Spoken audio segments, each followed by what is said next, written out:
Katie, thanks so much for joining me on A Well-Designed Business today. I am so humbled and honored to be here, sweet lady. It's my distinct pleasure.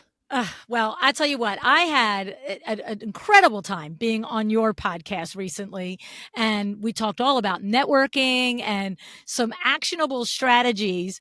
And it's funny because I really enjoyed that conversation. I think the two of us really together brainstormed a lot of really good ideas for interior designers and trying to not only understand the value of networking, but also some strategies for overcoming when you might think it's the answer to what you should be doing, but you don't really want to do it.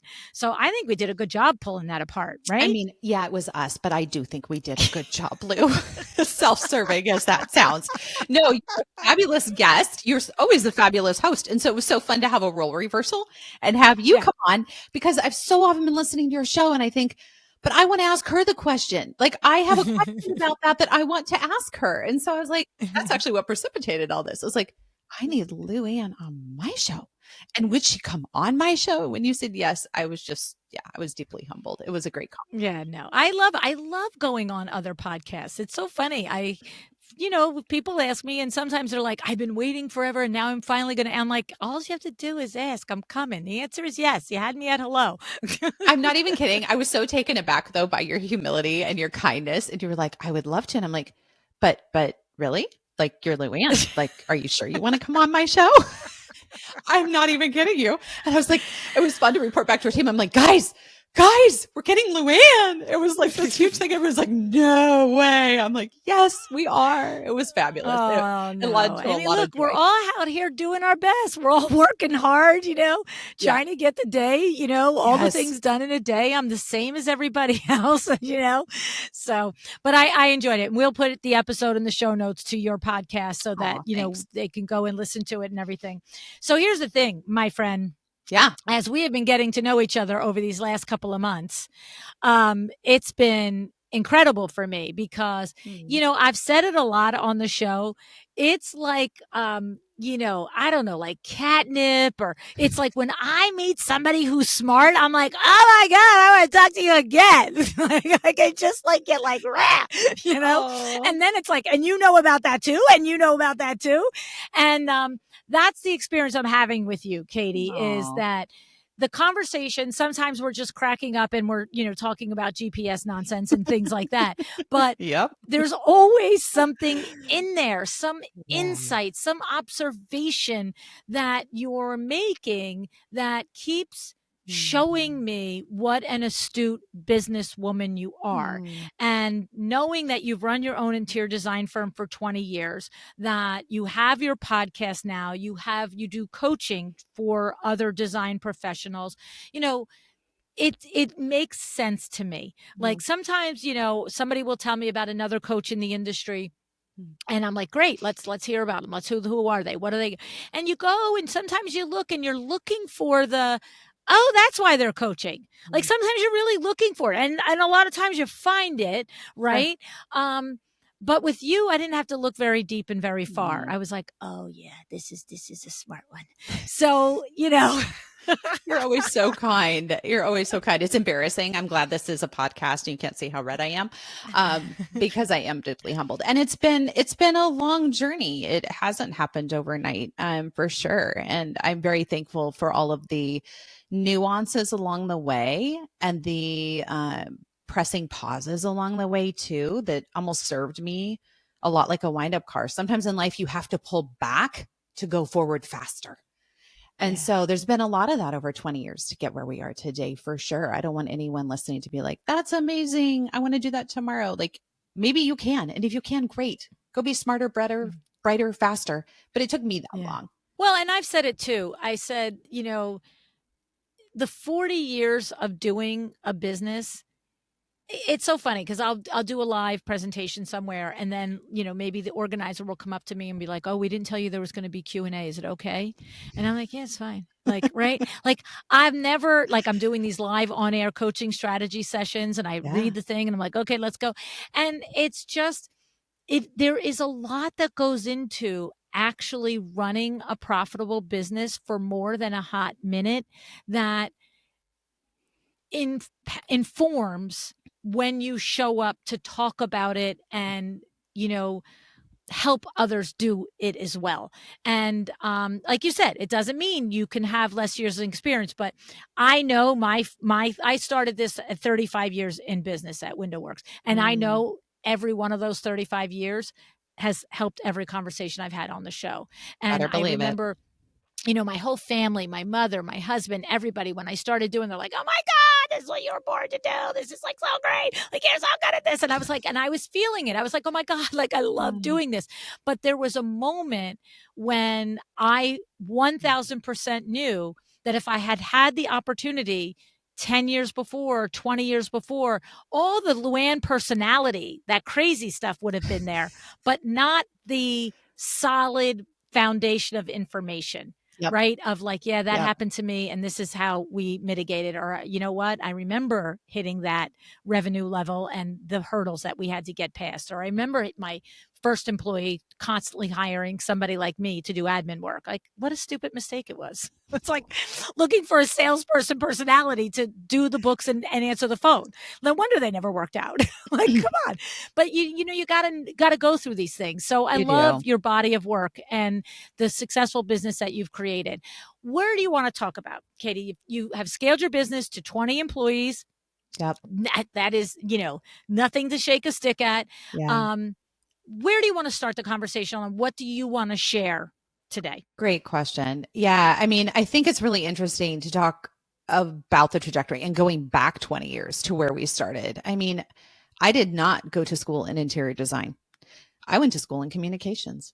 And then I went on and got my MBA because I was like, it dawned on me, everything in life, it doesn't matter whether you're running a design firm or you're doing window treatments or whatever it may be, it is a business. If you want to make money, which we all need to do in order to eat, be profitable, and grow, you got to understand business. And I was like, I'm not sure what I'm doing with my life right now, but I love education, which is what got me to coaching because I can't stop learning. I love education. And I was like, I think I want to do one more degree. I really think I want to do one more degree. And I did it. And, that was so the tipping point of being able to say, I want to combine right and left brain activity. Like I want to do both. And I love both. And so, yeah, I started in color consulting, got certified by the IACC and started there because I was just like, why is there just not one person out here who can help you choose paint colors? I don't need a sofa and I don't need a lamp and I just need paint colors, people. And it was my own frustration. It was my own frustration, truthfully. And then that just ended up morphing into 3 years of residential work. And then I decided residential clients aren't for me. I'm not nice enough to drink that many cups of coffee and talk that long about your pillow choices. I actually want to turn a profit and move this a lot faster. And this is too slow and it's not my jam. And so we went into commercial design after that. I said goodbye to residential and we've been camping out there ever since as far as a firm. And during that time, I didn't want to give up learning and growing. And so I actually started teaching undergraduate and graduate courses and in marketing and business ethics, systems, all of that. And I loved it. And eventually the firm got to the point where I couldn't, which is great. Yay. First world problems, right? Right. But then we got the right people in the right seats on the bus. And I went, I still miss education. I miss learning. And so then we decided to start coaching.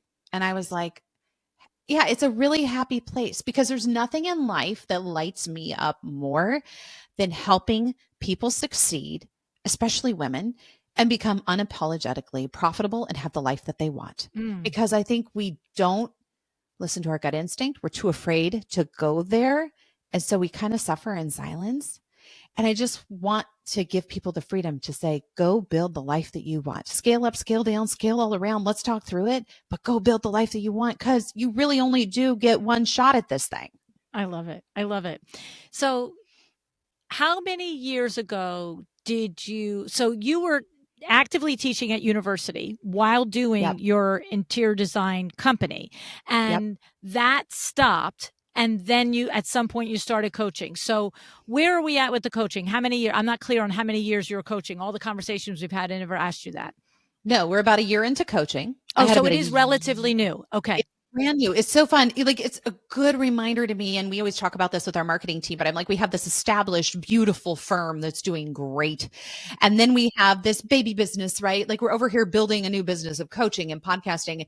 I will tell you, I'm loving doing that because it reminds me of all the steps that businesses go through. After 20 years, you can forget that. And So I can true. teach it, but now I'm walking it. And that's a beautiful That's the experience I'm having also after Window right? Works and then 35 years growing Luann Niagara Inc. I'm like, oh, Davini's not here to do that thing. I have to be a big girl and do that myself. It sucks. Totally, right? You're like, oh, gotta put on the big girl panties for this one. Yeah, Okie like, dokie. yeah. But it makes you better to your coaching clients, right? Because you're like, Yeah. I remember when. And now it's living it firsthand again, which is really, really great. It's fun to go out there and find all those new industry connections and find women like you who are killing it. That is so empowering to me.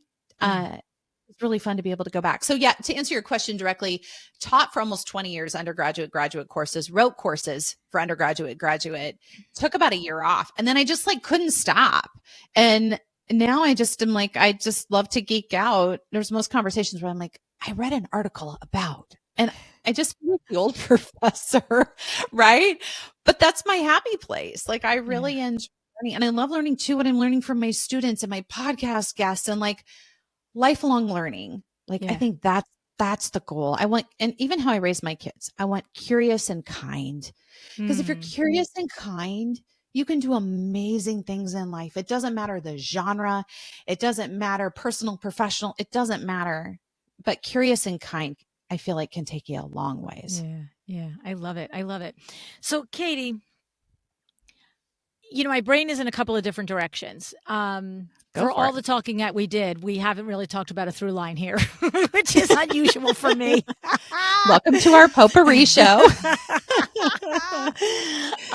But part of me, I you know what? I'm tongue tied on it because it's not often I get somebody with the skill set and the knowledge that you've got, right? That I can really just throw any question and I know I'm going to get a good answer and we're going to have a good conversation about it. But I'm trying to focus on something that would be a really good tangible benefit for someone listening, right? So I'm thinking about like the questions that go through my mind, and I'm phrasing it in this long ass stupid way because you're at will to say, that's not what we should do, Lou. This is what we should do. Okay. But I'm going to throw the spaghetti at the wall and then you pick the strand out. Okay. But like part of me is like, we both are actively working closely with interior designers that are trying to make their businesses more profitable. My question for you, having run a profitable business, having taught at university for many years, and now actively coaching designers, is there a place where you're like, this is the thing that people bang their head against? I mean, and that we could kind of talk about mitigating, like, I know it's profitability, but what is it in there? Is I know it's mindset also, but it's also just the lack of knowledge on what is profitable pricing. So what comes to your mind with something that you know is a thing that you own it as information and you could teach somebody listening that to maybe create an aha moment for somebody? Because I know you got 10 topics I could call you out on. You're too kind. I think it's the business of design. Do you spend as much time on your business as you spend designing?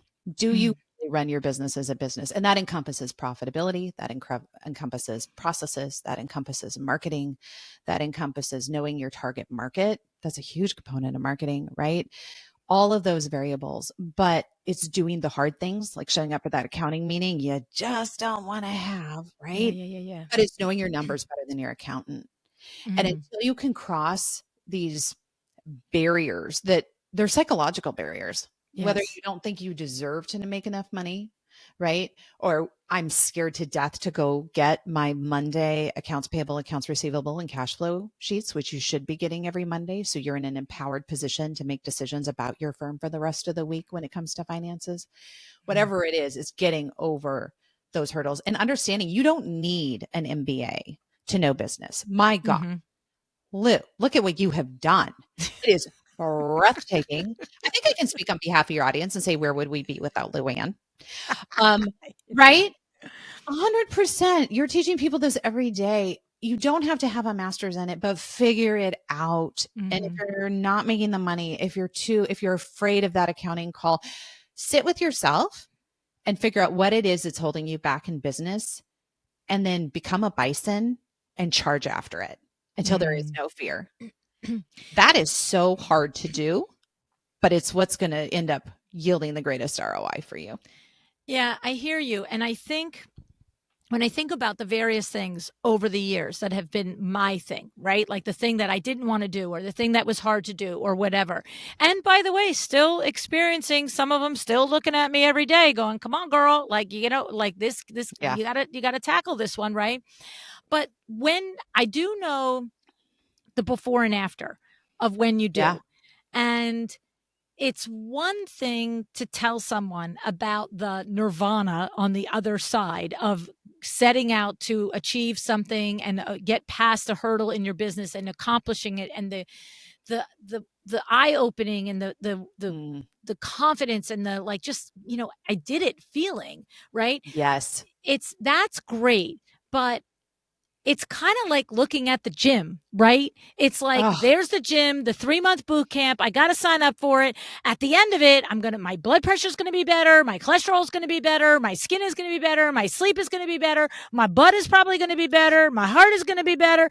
But I don't know. uh, That workout stinks. I don't feel like doing it today. You know what? I had a really rough day and I probably should, go for a walk in the sunshine instead. Like, that's the thing, right? it's totally It's the the thing. nudge there, right? It's totally the thing. And it's the thing we were talking about in our marketing team meeting this morning, but it's the motion versus the action. Like we were talking about in Atomic Habits. Yeah, Love great that book. book, right?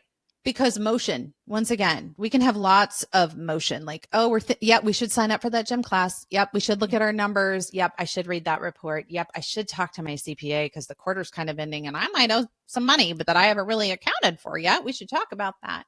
The action is I booked the Zoom call with the CPA and we're going to make it Yeah. happen. Yeah. Right. And that's my favorite thing to coach to is action. I want to see action. And this is where, if you're looking for that coach to like hold your hand and nurture and love, and we're on week 5 and we just don't have really any action, don't call me. Please don't call me. We will not be a good match. I have a list of fabulous coaches I can give you for that who are so patient and Don't kind. give them to me, sweetie. But don't give them to me. Yeah, exactly. Right. And I'm like, but if you actually want the action and you want to see some changes and you have some ideas and you want to embrace those hard spots, let's get there. Because you're right. And to use your example, your butt's going to look a lot better after the next 3 months. So will your profit and loss sheets, right? Yeah. It's the same idea. And I think there's this liberty that comes with middle age and 20 years of doing it that you probably feel too. It's just we've been there, we've done that. We know kind of what works. And now I want to see other people do it, and they can do it. I don't want to, there's not some secret strategy out there. 90% of it is just showing up and doing the hard work. Yeah. Yeah. And it really is doing the self-assessment, right? And sometimes that assessment needs to happen from somebody else's eyes, right? So it takes that outside coach to be like, these are the things that are the problems in your business. You want to go over here. It's almost like, well, I'm going to go run 20 miles every day. And you're like, right. But really what we need to be doing is some push-ups. Like, that's the problem, because you need to carry 60 pounds of groceries and 2 twins every day. So running is going to help a little, but it's not really going to be able to help you lift 2 60-pound kids. You know what I'm saying? So, I do.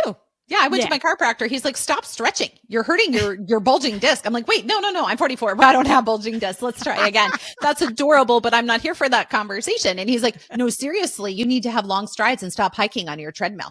And I'm like, wait, what? Say, huh?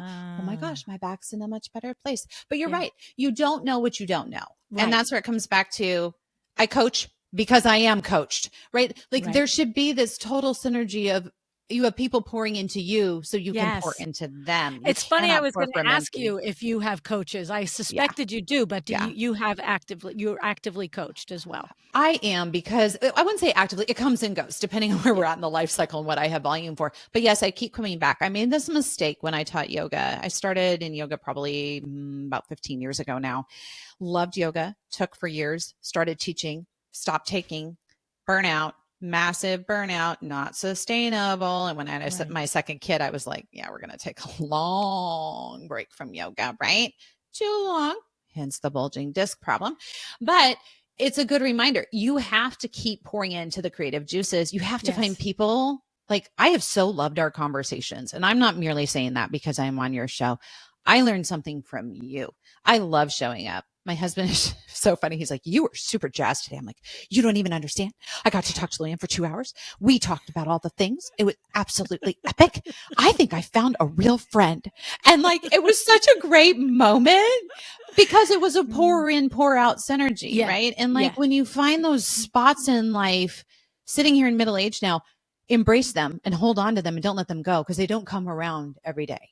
Well, and I love that. So like, it's funny because I'm officially coached by Amber De La Garza continuously because she's a productivity specialist. And, you know, like Luann's middle name needs that there. Okay. Because I am like, we're going that I way. love the We're going that self-reflection way. in that Right. statement. Like, no, I'm an old girl and I know my flaws. Right. It's like, no, we're going to keep correcting for this, right? But to your other point, though, I have my cousin Eileen. Now I have you. I have Nicole Heimer, Sandra Funk. Like, there are others, and I'm going to forget them at the top of my head, but there are others that are on my Voxer that it's like, I got a problem. I'm just like bang, bang, bang through my Rolodex. Like, who is my person for this problem? You know? And it's like, can I ask you, can you walk me through it? Can you help me? Tracy Connell, whoever it is, all the people, Nancy Ganskaufer, right? And the thing about that is that I think that every one of us needs to be actively coached at some point. I shouldn't say needs to be. I think every one of us can benefit from being actively coached at some point because I believe it's in the act of paying for advice and learning if you will take it. Right? Like, there's a moment where you got to take the advice. So if it's your friend and your bestie, which I love, you are now in that circle, right? I've got these people. But like, if it says something and I'm like, I don't know. Right? Like, maybe I don't know. But if I'm paying you, then you are going to come back to me next week and go, what did you do with that piece of advice? I'm like, it was a busy week, but I didn't get a lot done in the productivity department. Yeah, totally. Right. And now you have to. Right. And so what I know is my experience of actively being coached, I now translate to my experience with my circle of mentors and mentees. Cause we're just like you said, we're back and forth. Right. And so what happens is if somebody in my circle says something and I'm just like, what you talking about, Willis? You know what I mean? Like, I got to go to, all right, Luann. All right. Okay, you got to sit with this for a second, girl. Like, you didn't pay this person to say this to you, but like, this is a person you respect and you went to them for this information. And the only reason I'm going down this whole jag is it has been the only thing that has gotten me past the things in my business experience and life that were the things I didn't want to get past. Like, whether it was finally learning how to do the darn QuickBooks or whatever it is. It's like, I got people for this. Do I need to do it? Or, you know, what it is about the marketing thing or whatever it is. I just know that we don't pop out and know how to run a business. We just don't. No. And I don't care if you went to a 4-year college to learn design. I mean, I always say about window treatments, there's no school for window treatments. Like, there's no school for it. Right. So people would say, I never thought about that till you said it. Yeah. Right. I was at a live event somewhere and somebody said to me, you got to watch me when I'm live. It's like, I mean, you don't mean you have to come see me. I mean, you just got to be careful because I will come out with it. Right. I'm like, it's just 100 of us here. Where else is this going? Right. We're best friends. Let's chat. Right. But like, well, I remember one time somebody said to me, they were like, you know, I hesitate to say this. I don't really want to incite anything here. I am curious your opinion on it.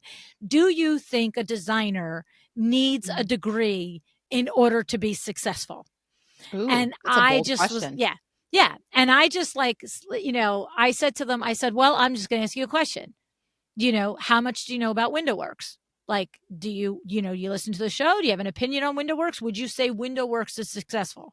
And they were like, absolutely. I said, now tell me that I'm not really a window treatment professional because I didn't go to any school for window treatments. right? And so it's like, no, it's like you do, Mm. look, if you've got it, great. If you've got the degree, great.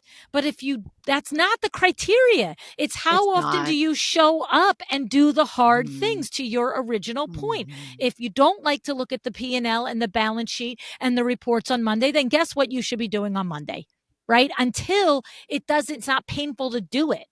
And I get Literally. it. It takes a few, like I always talk about Finance Fridays. I like to do it on Friday. Like, I'm just like, Yep. all right, can I just have a happy week? Can I And the just funny thing is it's a happy Friday too, when you're making money and you're looking at your numbers. You know what Yes. I'm saying? But Yes. I'm still the person that's like, please don't clog my brain on Monday with that. Like, Yeah. by Friday, I know I got to do it. Let's do it. Yeah. And I do Yeah. it, and it's happy, but it's not my first place to go. Sure. And I get it, but you got to go to the place you don't want to go, right? You have to. I love this book by Kevin Carroll. It's called The Little Red Ball, but he talks about in there, he got to write his own job description for Nike. And I know I told you this off air, but I want to share it with your audience because it's so good. And so he named himself a catalyst with a K. That's And right. And his whole thing is about moving things forward. But sometimes it goes back to the little wind-up car analogy. Sometimes it's not about going forward until you've gone backward or until you've done what he calls the lonely work. And I love this term. When you have a chance to shine, when I have this awesome opportunity to come on your show, there's been 20 years of work and lessons and folks, let's be frank, failures along the way, and all of these things that have gotten us here today. And 90% of them no one has ever seen. Yeah. But it's preparing and doing that lonely work, that quiet work, that late night work on that last project because you promised it to a client and you know that you need to do right by this client because that's part of your brand. And so you're going to stay up late and get it done, or you're going to go ahead and go review those reports so that you can make sound financial decisions when it comes to where you're spending your marketing money, where you're spending, where your next hire is going for that seat on your bus. It's doing all of that. So when you have the chance to shine, you can sit on that seat in confidence. Yeah. And I love that because we just think it is an instant success because we live in a culture where everything is instantaneous. We have disposable silverware, disposable Pampers, don't call me Pampers, please don't call me. But everything is disposable or instantaneous. This is why we have microwave, Kraft, chicken noodle, whatever, right? But that's not how businesses get baked. Businesses are built on the back of lonely work and sinking in and doing the hard work so you can show up when the time is right. And it's hard too, living in a world where we see, remodels happen in 30 minutes and whatnot, because all of your audience knows that doesn't happen, right? But it also isn't going to happen for your business. And that's a key point. I love this. This is the version, and I think I might have said this to you when we were on our 2-hour call that we never recorded, when you said that, because it strikes me as what I've said on the show often, the version of you have to be prepared to get lucky.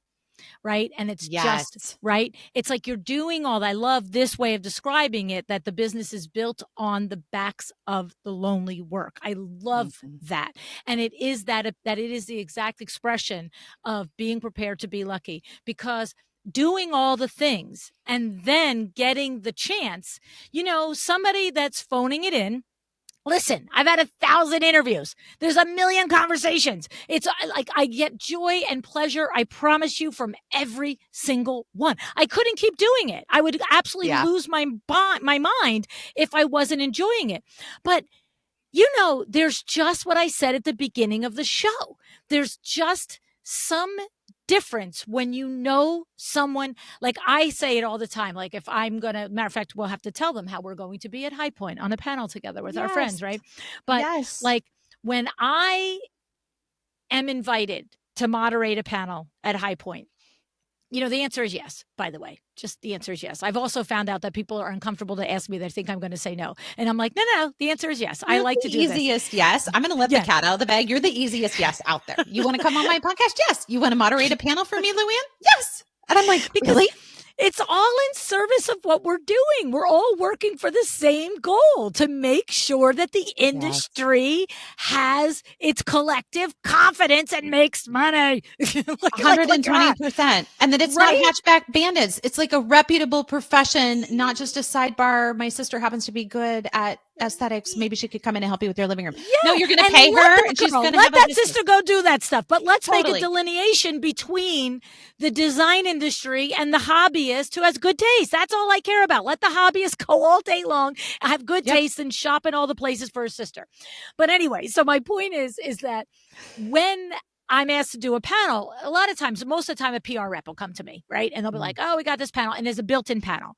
And, you know, it's great. And I love it. And I'm not going to say no to it if I can do the time and place and where it is, because I love doing it. But if I can put the panel together, that is my sweet spot. And I always say to whoever is hosting the event and asking, and I said, because the thing is, I like to throw fastballs. I like to be up there and ask the question that matters. And if I am looking at 3 or 4 sets of eyeballs that I have never spoken to before, I have no idea how deep I can go, because my goal is not to embarrass anybody ever. Right. But No. if I get like I have 2 conversations was 3 conversations with you, Katie. Now I know I can ask you anything. I don't have to check. Are you going to know? Are you going to, it's just like throw the fastball. She'll hit a home run. Right. And it's like, and we're going to try the thing, but that's the thing. And there's a difference. And I think that goes back to doing the lonely work and doing the prepare to get lucky, because when you are running your business, and you're getting your design game, like I always say, your design chops are good. Yay for you. You got to have that, because, you know, the rest of it doesn't matter if you don't have design chops. But you get your design chops up, you're building your Instagram to a billion people, but you can't hit a fastball when it comes to running your business. Like, you're not being prepared to be lucky, because I'm not talking about the lucky to be on a panel. That's ridiculous. That's fun, right? For all of us. I'm talking about somebody comes out of left field and they're like, I saw your work on Instagram or this and that, and I want you to do a multiple $1 million project out of state. But you don't have a process to get somebody through your front door when they're down the block. Like, you're not prepared for that work. You're not prepared to be lucky. You've built all the flash up to make it look like you're ready, but you're not. And you get ready by doing the hard work, right? Yeah, nobody said I lived a better day because I outlined 5 processes today. Yay, me. Pour the bottle of wine, right? But when that knock happens on that door and you've got those 5 processes to back you, because we know processes work when people don't, when they're sick on maternity leave or vacation, your processes still work. Then you're in a position to succeed. And that's exciting. And those opportunities, then it's not the fear and trepidation of, oh gosh, there's this opportunity. Is it going to be okay? Can I handle it? And you feel like you're driving an out of control car. It's, I've got this. I've done this. Let's do this. Yeah. And that's it's funny. fun. Because I remember I did an interview with Laura Hodges, and it was, we'll have to link it in the show notes. And she had an opportunity to do the Southern, I'm going to say it wrong. Here I go. Southern Home Tradition Living Show House. You know, I put all the words in the wrong order. Take it to the bank. I think the order is something like that. We're going to go with that. Yeah. But it's an interesting show house. I don't know if you've heard about it, Katie. No. What they do is with this show house, and we'll correct this in the outro if I'm wrong, but what they do is it's one designer and does the whole house. I love that. Holy crow, right? But think about that. Think about that work, and you're still running an interior design firm, right? Like this isn't making you coin doing this. This is making you marketing money. Like, it's not making you marketing money. It is, you're churn it as marketing, right? But the hours and the labor that you spend is basically like money that you're not earning. And Laura, when she came on the show and described the way she approached this opportunity, it Mm. was like, oh, you are so ready to do this. It was Yep. not like, you look amazing, your work looks amazing, we have no idea if you can handle this, and here's your, here's the crown, go be the Southern traditional living show house person. It was like, no, no, Yeah. no, no. She Yeah. was ready to do it, and you could hear it in the way she described how, Yep. she approached it, her team approached it, the things that she did, and I was just like, that's I love that, like, look at me, I get like crazy when I hear shit like that. Well, no, it's to your point about catnip. It's the same idea. And I think like what people don't realize is so much of relationships are intangibles, right? And so like when you're going out to meet that prospect that's finally your dream client and they're showing up and they're doing what you want, or you have multiple ones, all the work that you've done, you carry that with you. And that Yeah. comes across in your tone, in your body language, in your confidence, in your presentation, in your ability to hit fastballs, right? It's all there because you have spent the time. You've honed your skills. You've done the processes. You've sat with the CPA. So you know whether you can even afford to do a project like Laura did or if your whole firm would fall apart, Right. right? All of that plays into it. And that just, it does. It takes time. I wish I could tell you, oh my gosh, this is the sexy new solution to profitability, Luann. Not sexy. Not sexy over here. But if you want to come grind out the hard work and do the things you know you need to do to get to the next level in your business, yeah, then let's talk. Yeah. So what are some of the first things, or what is anything? What is Yeah, like somebody that is not in a position to hire you or anybody else at this moment, love that. something that they can checklist, they can do, they can aspire to do. We've been pounded in their head that it's important to do, but what's Yeah. something they can do? Anything come to mind, Katie? Yeah. Can I start with the intuition and scalability conversation? Can we go down that Sure. road for a hot minute? Sure. Because I think it's really, first of all, before you try to do any of this, it's sitting with yourself and knowing, is this what I'm even supposed to be doing? This is one of my favorite things as a parent. I feel like my little kiddos are like onions and we're peeling back layers to figure out what it is they love. But nothing makes me sadder than someone doing what they think they're supposed to be doing, but it's not their happy. So before you go spend all your time and energy and go down this road, sit with yourself for a minute and say, is this my happy place? And if it's not, go find your happy place. Maybe your happy place really is drafting and you're like, I just want to draft all day long and take home a paycheck. I don't want to hang out a shingle. I don't want to scale a business. And those things are all like esteemed to be of the highest echelon of you've reached business, right? And maybe not. And that's not your happy place. No, when you've really reached pinnacle is when you found your happy place and you're running full bore at it. So sit with yourself and figure out what is that for you. And if you don't know, find a workbook, find a coach, find something, start journaling and figure out what it is that makes you tick. Once you figure that out, then start saying, where does this fit into my life? Because this is the biggest thing about scaling. Everyone says scale, scale, scale. And oh gosh, Katie, you have a multi-million-dollar firm and this is great. And this is whatever. Folks, it took 20 years to get there. And let me tell you, a lot of those 20 years, we weren't at six figures. I was sitting back waiting to see, am I going to get married? Am I going to have kids? I hope I get to have kids. I didn't have my first kid till I was almost 35 and they're like geriatric pregnancy on the chart, right? I'm like, sorry, this just took a hot minute to get here. But I pulled back for a while. And I think sometimes too, giving yourself the permission to say, I'm going to take a period of contraction.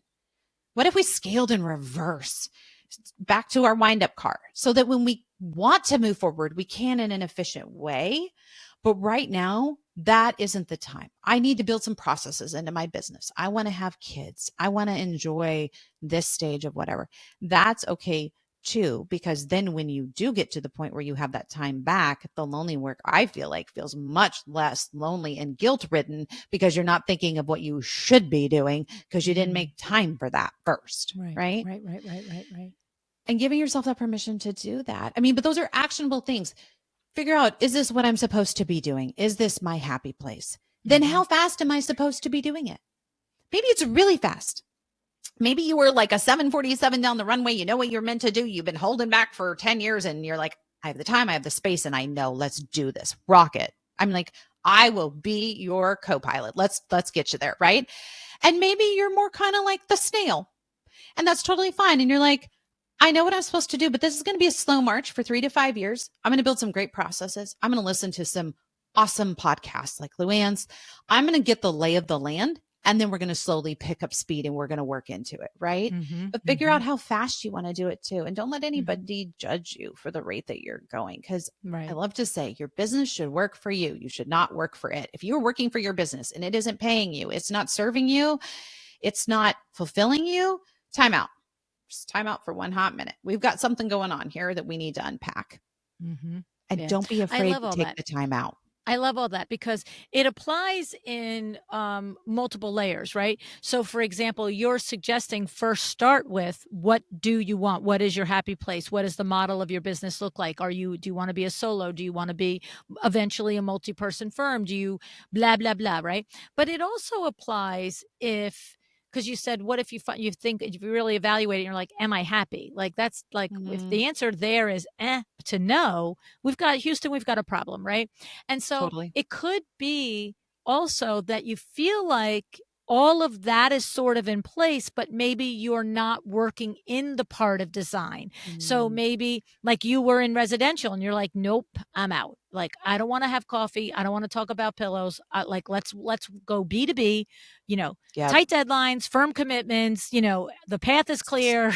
It's a yes or Solid it's a no. touches. We're moving. Yeah. Yep. Right. Like, and so, and Yep. that's the thing. And I love even the option of if you really love designing or drafting or whatever, you don't have to own your own firm. You can work for someone else. You don't. And the funny thing is, when you were saying the drafting this example, it's like my brain went, right, you could go out on your own I said to myself, yeah, you could go start your own business as a drafter. I'm like, no, that's not the point.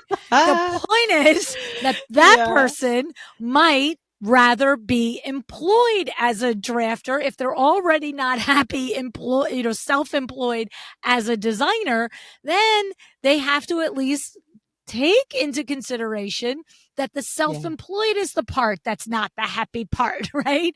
And that drafting Totally. for someone else would be, right? And you don't have to be apologetic. And that's not a failure or it's not a less than. I found my happy spot. And my husband loves this term, sustainable. You're Mm, creating something that's sustainable for you. When you're in your happy spot, it's like runners who hit that sweet spot, those marathon runners. I don't run. If someone asks me if I'm running, I'm like, is there a bear? I need a yoga mat.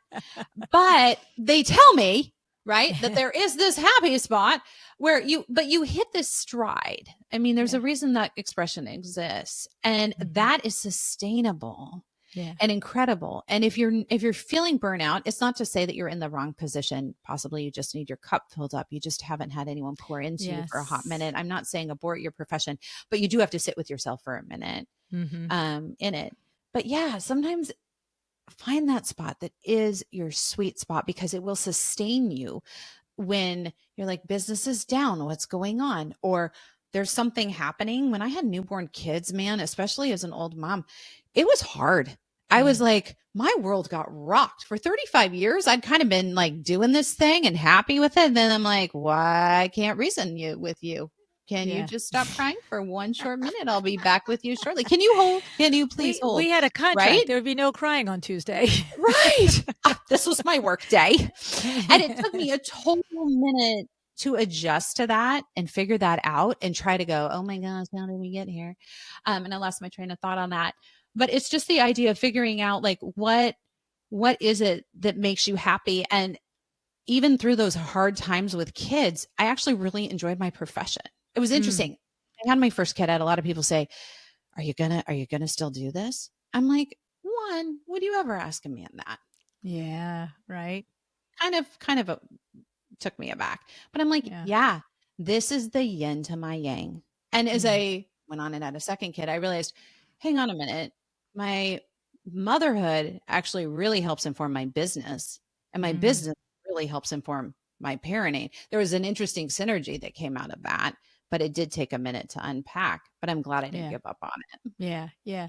No, it's like so many of the stages of our life really do just, they throw it like, and I love your analogy of wind the car back so that you can start again and be stronger with the next start out of the gate, because it's like, anything. It's the reflection of what am I doing? Is it really, serving me at this point? Is it serving the people who mean the most to me in this life? Because there's other things, right? You could be doing something and just running a million miles an hour and just sort of getting it done and maybe getting outward external validation that it's good, but you're not even sitting still enough to know that you're miserable, because you can't even feel that. And then other people are in your world and you're not taking it in, right? It's like, I love that. I yeah, really love you that. have to have a minute with it. Like there was a point when I first was starting the podcast, and for the first couple of years, of course I had to do window works also. That was the primary business, right? And I was the primary salesperson for that business. And, it was the only one that sold to all of the designers. You're just not like, I mean, Vinny's a great guy and he can sell you an awning and can sell you a blind, but he's not going out like, to Sandra Funk's project and going to work the job with her, And so, I mean, we had so many designer accounts and I was the only one who could do it. And there was no like, oh, no, I've got a podcast for the next couple of days. We can't get to the Hamptons, or whatever. And so the beginning, I was working 7 days a week and working 14, 15 hours a day and really trying to consistently divide my brain up to like, okay, this block of time is podcast. This block of time is, quotes. This block of time is managing my end of the business that I was responsible for managing at Window Works, right? And there was a point that it was fine. We both knew it was working and that I was enjoying it. And there was a little, pay in the piper. But to the point, what I was making is there was another point where I just got in the habit of working 7 days a week at some point. And he's like, I don't know that that's necessary. I'm like, how could it be not necessary? Of course it's necessary. I'm busy and I have things to do. Right? You know what I'm saying? All the lonely work. Yes. Right. And it's like, and it really, that was an Amber de la Garza teaching, several months of that. But it was me not really looking around and saying, is this, to your point, as I'm wrapping it back to your point, is it serving my life? Is it serving my life? And so, now we have lots of employees here at Luann Igarra Inc. So I don't work 7 days a week in 15-hour days. You know what, though? I love that, because I don't think most people who listen to your podcast will go, you mean to tell me that Luann worked 7 days a week, 14-hour days? No one ever talks about that. You're right. And that's why it's called the lonely work, right? Like no one's talking about it, but look at where you are today. You can go to the beach for the weekend. You can recharge and fill up your cup. You can say help, and you'll have people come when you call out help, all of those things. But it's because you did that work. And I think that's such an easy step to miss. It is such an easy step to miss. And finding your happy spot, man. It's so, I mean, I think about our industry and like what it would be without someone like you speaking into the space that you speak into. And it's huge. And like, it's so clear it's your happy spot. There's the same level of energy in every one of your podcasts. There's great stories about Vinny. Man, he's got to have a thick skin. I love Vinny. Like, I don't even know Vinny. I've never talked to Vinny. I've never met Vinny. Right. But like, I love it's personable. It's real and it's authentic. And I think that because it's who you are. And when you can speak into that space and you figure out what is it that makes me who I am, the world needs that. And for each of us, it's different. And that's beautiful. And if you don't feel you've found that, we should talk about that because the world needs whatever that is for you. And I love that because that ties to what you said earlier. When you've done all the lonely work, then it shows up in every conversation with your clients, all of the discovery call, the consultation, the part of the project that went sideways. And now you're there with the builder and the client and the contractor and this, and you've got to mitigate and, you got to preside over a problem. And what it is it's exactly that wraparound. When you are on your solid feet with what you're doing, then the fun stuff is even more fun. The hard stuff is handleable. You know what I Yes. mean? It's like Yes. and that comes across. So thank you for your compliments. You're giving me the compliments of, the way I show up on the show and it's really me and all of that stuff. But that's the same thing each one of us is searching for. And when you Yeah. find it, it Yeah. shows up in that consultation. It shows up in that problem with the electrician who, is telling your window treatment person they told them where the plugs go and they didn't. I'm telling you right now. True story, Right? right? Yeah. Yeah. Right. Like, you know what I'm saying? It's like we Yeah. all have those days where the whole thing blows up. But when all the other work is done, to your point, when you open up your books and you understand them and you have a meeting with a bookkeeper and a CPA and you get it and you have your meetings with your team and you're like, hey, we need action, not motion. When you do all these things, when you know your skill and your craft and you put it all together, it's very hard to rock you then. It doesn't mean we don't get kicked. It doesn't not mean that we're not going to get kicked. It doesn't mean we're not going to fall down. Yeah. But it's hard to keep you down. It's just like, Yeah. okay, that stunk. You just took a shot at me. I'm standing again now. Let's go Yeah. through this. Right. Yeah. And it's Yeah. like, or, whatever it is, but it's especially in those hard conversations when you do know your numbers.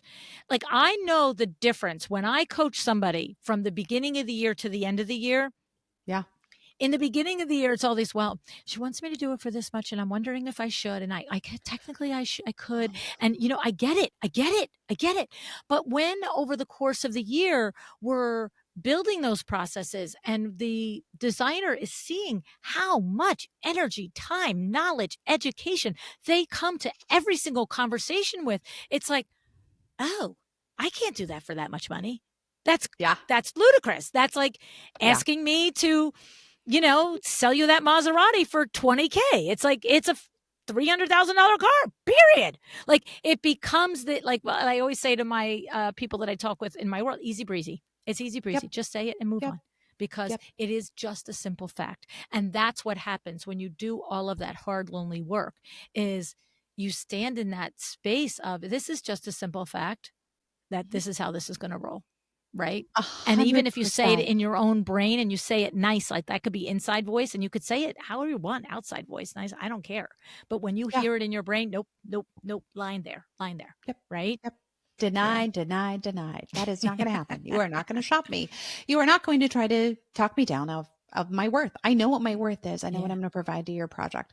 It's like a beautiful part that I think confidence comes different to different people in time and presence, right? Sometimes I took a longer, it was a slower build. It took a hot minute. That's okay. That's beautiful. Some people just come out of the gate with it. Outstanding. Like I'm going to go out on a limb and say Luann never struggled with confidence in her entire life.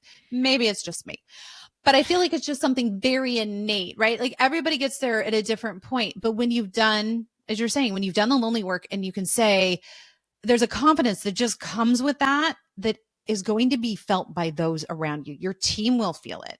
Your clients will feel it. You will feel it. It's almost like this gravitational force that you sit in that allows you to bounce back. I'm thinking like of the whack-a-mole games in the mall from when I was a kid. Yeah, you get dunked on the head, but you have this resiliency quotient. You've done the homework. You know where the line should be. You know that ain't going to fly. Love you. Not going to happen today. Like, sit from a seat of love, sit from a seat of kindness, but no, just no. Yeah. Right. I want to clarify something for you. Do it. Because this gets said to me constantly. You probably always had confidence, didn't you? Right. And the thing is, there is a part of that the answer is yes. There's a part of it that's now everybody has their things, right? Like we all do. We all have our things. Okay. So slice out the three things that were always my things. Like, I didn't want to be in a bathing suit. I'm 30 years old, freaking rock hard body, exercise my butt off. And no, I'm embarrassed to be in a bathing suit. No way. Whack a mole brain. Okay. Totally whacked. Okay. All right. But generally, what you're talking about is like being a confident person, right? Okay. Mm-hmm. Confident person in multiple areas most of the time. Okay. Mm-hmm. I would say that's a truth. Okay. But here is the difference. There is a difference in the confidence that is, I'm confident that I can go in and I can at least attempt this. And if I fall on my face, I'm okay with that. versus I'm actually confident. Guys, put 20 questions in front of me on the spot about business, and I'm going to answer them for you. And if I'm not, because here's the actual true confidence. And if I don't have the answer, I'm going to get the answer from you. And I'm not going to be funny that I don't have the answer for you. You see? Yeah. So I think there is, yes, I have been raised by a mother who built me to be confident. I accept that. I adore her for it. I appreciate for it. But I know the difference between confidence that's, hey, why not you? You might not do it, might not happen, but what's the worst that could happen? You just get up and go over again. Versus, I've actually learned this thing. I've actually mastered my books. I've actually learned business. I've actually practiced it. And you know what? I'm good here. Right. And that's the same with design, right? Like, I know this. I can walk into any conversation, any contractor, any electrician. And the true confidence is I either know the answer or I'll get the answer. I'm not worried when I'm not the one who has the answer. That's the true, right? And to be able to admit that and say, no, I don't know. That's a great question. Now I'm in charge of this project though, but I'll get it for you. Like that, 100%. I'm still in charge, even though I don't know. I'm still in charge. My project. Yep. 120%. And I think by conceding that, it seems like it would come from a place of weakness. That, to your point, is the ultimate strength. It is the ultimate strength. There's nothing because better. Because you maintain your leadership role. Yeah, you haven't given up your seat of power. No. In fact, no, you've even reclaimed it. My project. Yeah. 120%. And there's a deep respect. I mean, when the GC, there's also this humility component with that of like, I don't know, how thick of a grout line do you think that should be? What did the manufacturer say? Let's talk about that for a minute. Right. What is your guy? Well, the tile guy just really says this isn't going to work. He's done this 100 times. The manufacturer can say it's going to work, but he says it's not going to work. Let's have that conversation. Okay. You're telling me something I don't know. This is a good day. One I've learned. I've been curious. I can be kind enough to the guy to say, I get you. I feel you. Okay. Let's not do that. Thank you. Thank you for caring enough to speak up. Right. There's a humility. And then also to say, ultimately what you're saying is maybe I don't know what's best in this sitting. Right. How much more likely is a GC to respect you and actually call you when there is a problem, as opposed to saying, well, just figure it out. We're not going to call the designer under any circumstances. Right. All of a sudden you've built rapport. And then what's the odds of that GC even referring next time he's in over his head and being like, I got a designer I love to work with. I really think we should bring him in on this job. This is a lot. And we have some scope creep here. We need somebody to speak into this space, right? All of this, there's just such an inertia to it, which I love because it's hard. It was hard for me to feel that inertia in my 20s, but to feel that inertia sitting here in 40s, like, I don't know. This is kind of the sweet spot of getting wrinkles old and cranky, right? I like it. And I love that you shared that about your confidence too. I think that that's like such a great moment for your audience to see the difference between the two of being a confident person, but being confident in what you know or don't know. That's beautiful. Yeah. I think it's, I don't know if I articulated it well, and I don't know. And it's probably something I should really still explore and try and understand, because I do get asked that a lot. I do get told that a lot. And I understand the distinction in my brain. You know, I know the difference. I know that at 10 and 12 and 14 that I was confident. I know that. But I also know the difference. And it's not that that confidence isn't good or isn't fake, but it's the beginning of it. It's the foundation of it. And it's the beginning of, and I think I just always was taught and prepared, you're going to fall down. It's just get up. Like, we're not afraid of falling down. I'm not afraid. Like, come on, you can't go anywhere. And so I think that's the confidence that is what my mom built in me. But then the business and all of that comes from the lonely work of the doing the things and paying attention and reflecting, right? Totally reflecting, being honest with yourself. And I think like the greatest silver lining, if this feels daunting to anyone, is it can be learned. This is all learned. And those experiences are what are deemed as failures. Like you were just saying, they're not failures until you don't get back up again. Then it was just a learning opportunity. That's right.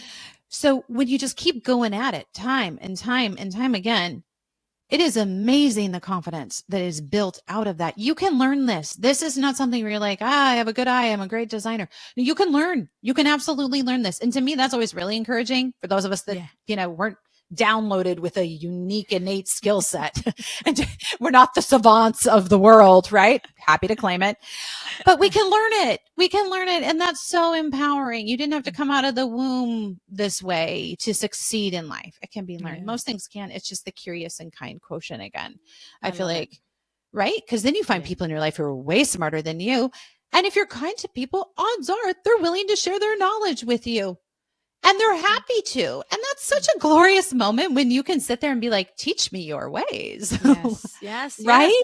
Yes. It's so true. It's so true. Yeah. It's the yes and. That's a great idea. And how about that? What if we did that to it? What if we added this to it? What if we tweaked it this way? The yes and conversations are my favorites ever. Well, they are, because it goes back to that collaboration over competition again. We're back at the collaboration over competition. It's everything. In fact, we were just talking to Jenny Cano over at IDS about that, and just the idea that there's so much beautiful collaboration happening. And I love what you said too. You don't have to know all the answers. Find the person that does. I'm going to sound so old. Find that Rolodex and pack that puppy full with people who are brighter, smarter, and more capable than you, and go ride on their coattails. One, they're going to love to share that with you. 9 times out of 10, people are truly kind and willing to share. And don't be afraid to admit what you don't know. I mean, it's become the mantra of my 40s. I'll show up to a call. Okay, I'm missing something here. I don't know why we're doing this. Can someone tell me what I don't know, please? And sometimes they're like, no, you're actually not missing something. I will say that's rare. Usually it's, well, Katie, what have you thought about? And I'm like, sure haven't, which is why I led with that question. Let's talk. Right? That's it. Right? I love those moments though, because those are moments then that we get to parlay to other people, to the people coming behind us. Yeah. Which I think is great. That's a really sweet moment when you get to share it. Yeah, 100%. Well, I'll tell you, this has been great. I totally enjoyed this conversation. Me too. You gotta, you're more wisdom coming out on your podcast. So I've been listening to the podcast, listening to the shows that you're doing. It's a great body of work over there, and it's a good voice in the industry. So I love when we are all coming in here and we're going for the same thing. We want the industry to be better. We do, and we got to invite everybody to High Point. Oh yeah. So 4:00 Universal on Saturday, the 26th, October 26th, 2024. That's what we're thinking. That's what we're thinking at the moment. Yeah. We're going to have a great panel conversation. Rick Campos, Michelle Lynn, and of course you moderating the whole thing. I love that you love throwing fastballs. We're going to be there for that. Well, see, there's 3 people that can hit the hard balls. You, Rick Campos, and Michelle Lynn. Boom. We're done. This is like a pinball game for me. Bang, bang, bang, bang, bang, bang, bang, bang. Let's go. So how your brain works. Yeah. And we're going to be talking processes. So if you're like sitting on here and you're like, processes, I know they're important. Somebody help. Yeah. Let's learn about processes and all the difference that they make in your business. And it's going to be actionable. That's my big thing. Yes. Great. Once again, back to motion versus action, right? Right. We're going to have some 100%. motion, but we're going to give you action. Yeah. So, that will be in my, what I don't think they even call it a link tree anymore in Instagram. Who can keep up with all the nonsense? But if you're on my email list, you'll know about it. If you're on Katie's email list, you'll know about it. Otherwise, I'm sure we'll both have it in the thing that's no longer called link tree in Instagram. I love it. Just come find us. We'll be there. Oh my God. Anyway, well, Katie, thank you so much for being with me here today. I really appreciate you. Thank you. My pleasure and privilege. Thank you.